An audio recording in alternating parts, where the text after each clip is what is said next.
มาแล้วตัวเราคนป่าไรกามเรากินบ่มีห้อมบ่มีแห้มึงแหละมันเข้าเห็ดเลือด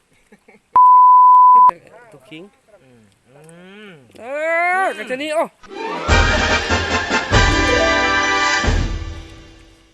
นี่โอ้คักอ่ะ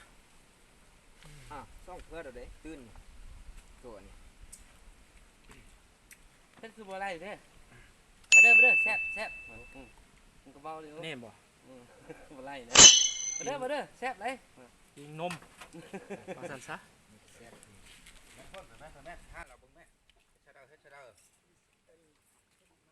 3 โมงยังเอาเลยเนี่ยเราก็ต้องยังแหละ3 โมงเนี่ยแล้วเราบักเที่ยวดิ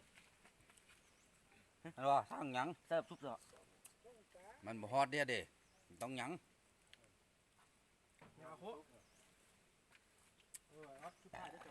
บ่ผูกพอแล้วมันยินแล้ว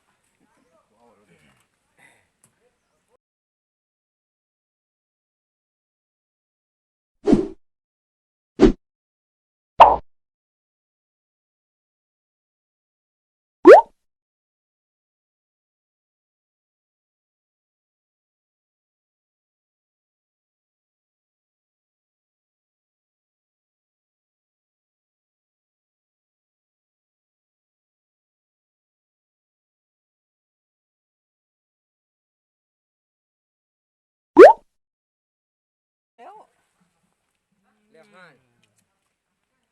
มือทำมันเด้เนาะมาปีนั่นอยู่อ่ะผู้เดียวเขาบ่นั่งอยู่หั่นน่ะบ่นึกลูกเพลงขึ้นมาห้าเราเป็นผู้ไปชอกเล้าเนี่ยเขาไปเสียงเช้าเนี่ยบ่ครับคุณวิเศษ